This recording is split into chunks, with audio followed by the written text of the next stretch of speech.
പേടിക്കണ്ട വാ. വാ വാ വാ വാ ഇരിക്കേ. വേണ്ടായേ, ഞങ്ങളെ അരി പറ്റി റെസ്പെക്റ്റോടെ നിന്നോളാം. ഇരിക്കുന്നേ.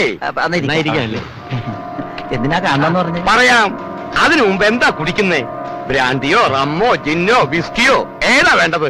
എന്തായാലും കുഴപ്പമില്ല. ഇല്ല, ഞങ്ങൾ ഇതൊന്നും കഴിക്കാറില്ല. ഞങ്ങൾ വർഷങ്ങളായി. ഇല്ല ചേട്ടാ സുധാകരൻ, വർഷങ്ങളായി. എല്ലാം നല്ല ഫോറിൻ സാധനങ്ങളാ. ഏതാണെന്ന് വെച്ചാ കുടിച്ചു നോക്ക്.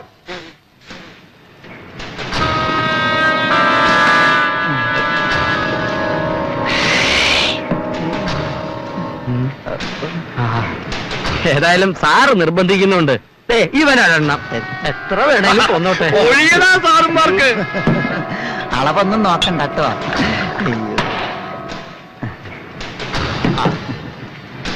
സോഡ വേണ്ട, അലർജിയാ. എന്നാ വെള്ളം ഒഴിക്കേ. ഒന്നും വേണ്ട, ഇത് ഡ്രൈയാ ബെസ്റ്റ്. ഒരെണ്ണം കൂടി പോന്നോട്ടെ. രണ്ടെണ്ണം ഇങ്ങോട്ട് വേണ്ട, വെറുതെ ഒഴിച്ച് കഴിയാൻ മസിൽ കളയണ്ട. ഞങ്ങൾ ഒഴിച്ചോളേ. ചെറുതാ പറയണേ.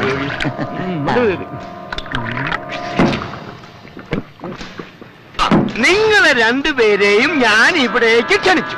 പക്ഷേ ഉത്തമനെ ക്ഷണിച്ചില്ല. എന്തുകൊണ്ട്? അവനൊരു അഹങ്കാരിയാ. 4 അക്ഷരം നിങ്ങളെക്കാളും എന്നെക്കാളും കൂടുതൽ പഠിച്ചു എന്നതിന്റെ ഊക്ക്. അത് വളരെ ശരിയാണ് സാർ. ആ അഹങ്കാരവും പലപ്പോഴും ഞങ്ങളുടെ നേർക്കും കാണിക്കുന്നുണ്ട്. ഞങ്ങൾ സഹിക്കുകയാണ്. കൂടുതൽ വിദ്യാഭ്യാസം ഉണ്ടെന്ന് പറഞ്ഞ് നടന്നുകൊണ്ട് കാര്യമൊന്നുമില്ലല്ലോ. ഓട്ടോ ഓടിക്കൽ തന്നെയല്ലേ അവന്റെ ജോലി. അവന്റെ മറ്റും പവറും കണ്ടാ തോന്നും അവനെന്തോ ഹെലികോപ്റ്റർ ഓടിക്കുകയാണ്. അവന്റെ വലിയേറ്റം മനോഭാവം നമുക്കൊന്ന് അവസാനിപ്പിക്കണം എന്റെ സുധാകരേട്ടാ. അത് അവസാനിപ്പിക്കാൻ ഞാനും കൂടെ നിങ്ങളുടെ കൂടെ നിൽക്കാം.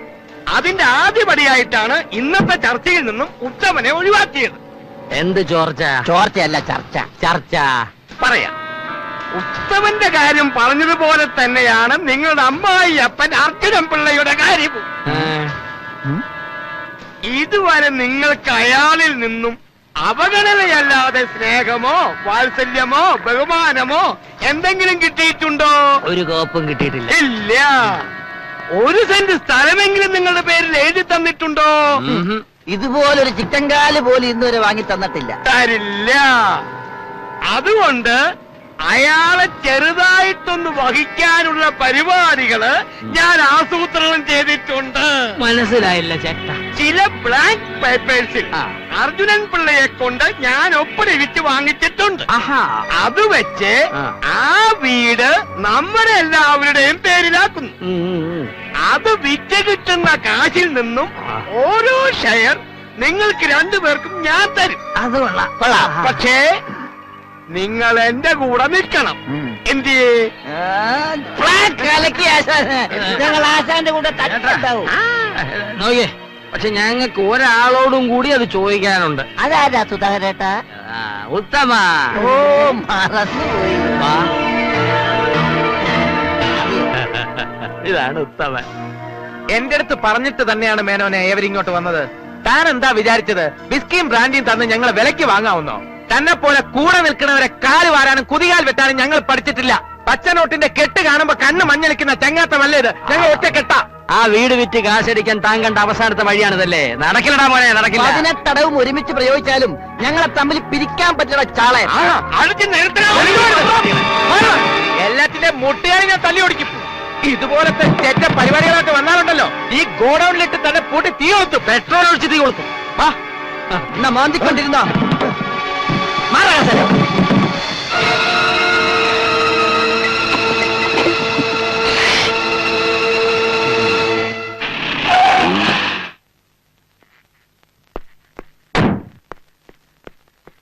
വക്കീലെ നമസ്കാരമുണ്ട്.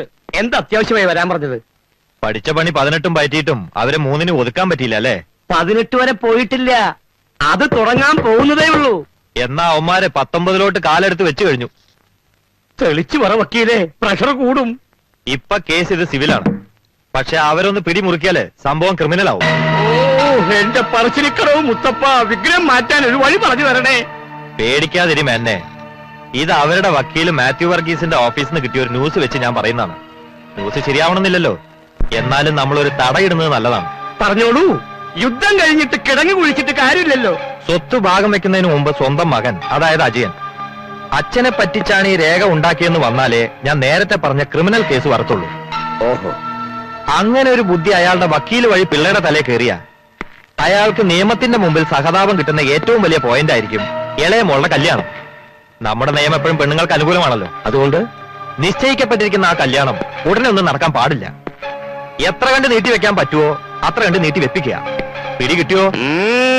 കിട്ടി വക്കീലെ, പിടി കിട്ടി. എന്നാ ചെന്ന് അതിനുള്ള വഴി ആലോചിക്കും. ഓക്കെ.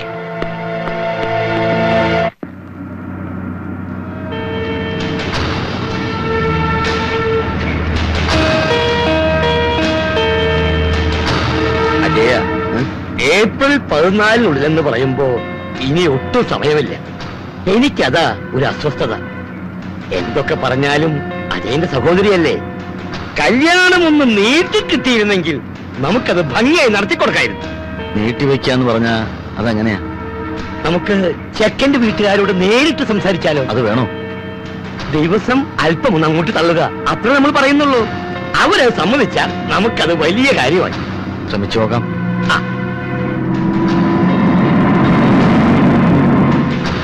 മോനെ, ദാ വലതുവശത്ത് കാണുന്ന വീടാ. ചന്ദ്രപ്പ, വണ്ടി ഒതുക്ക്.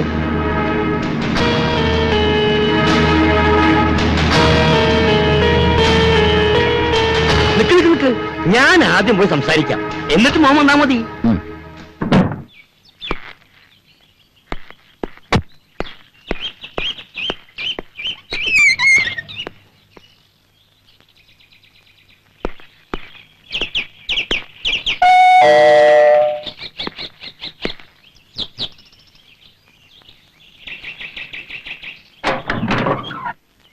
നെല്ലിശ്ശേരി വിശ്വനാഥമേനന്റെ വീടല്ലേ? അതെ. എന്റെ പേര് KGP മേനോൻ. നമസ്കാരം. വരൂ, അകത്തേക്ക് വരൂ. അയ്യോ വേണ്ട, ഒരു കാര്യം പറഞ്ഞിട്ട് പോകാനാ. എന്താ വിശേഷിച്ച്? ആ അർജുനൻ പിള്ളയുടെ മകളെ ഇവിടുത്തെ പയ്യന് വേണ്ടി ആലോചിച്ചു എന്നറിഞ്ഞു. അതെ, തീയതി വരെ നിശ്ചയിച്ചല്ലോ. എന്താ കുട്ടിക്ക് വല്ല? ഏയ്, അതൊന്നല്ല. പിള്ളയുടെ സാമ്പത്തിക സ്ഥിതി ഇപ്പൊ ഇത്തിരി മോശ. പറഞ്ഞ തീയതിക്ക് കല്യാണം നടക്കേണ്ട കാര്യം സംശയമല്ല, നടക്കാൻ സാധ്യതയില്ല. അയാള് നിങ്ങൾക്ക് തരാമെന്ന് പറഞ്ഞ തുക കിട്ടില്ലെന്ന് മാത്രമല്ല, നാളെ ചെക്കന് ബന്ധുവീടെന്ന് പറഞ്ഞ് കയറി ചെല്ലാൻ ഒരു വീട് പോലും ഇല്ലാത്ത അവസ്ഥയാ. നെല്ലിശ്ശേരിക്കാർക്ക് അങ്ങനൊരു ബന്ധുത്വത്തിന്റെ ആവശ്യം ഇപ്പോഴുണ്ടോ? പയ്യനല്ലേ? അതെ, എന്റെ മോന്. അപ്പൊ കാര്യങ്ങളൊക്കെ നേരിട്ട് അന്വേഷിച്ചേക്ക്, അല്ലെങ്കിൽ പിന്നെ നാണക്കേടാവില്ല. നിങ്ങൾക്ക് ഈ കല്യാണം മുടക്കാൻ എന്താ അത്ര താല്പര്യം? അയ്യേ, കല്യാണം മുടക്കേ? ഞാനോ? ഞാൻ വന്ന് പറഞ്ഞേ ഉള്ളൂ. സ്വന്തം ആങ്ങൾ ഇത് വന്ന് പറയുന്നത് ശരിയല്ലല്ലോ എന്ന് കരുതിയ. കാറിലിരിക്കുക ജയസുധയുടെ ആങ്ങൾ അജയൻ. അജയ, ഒന്നും ഇങ്ങോട്ട് വന്നേ.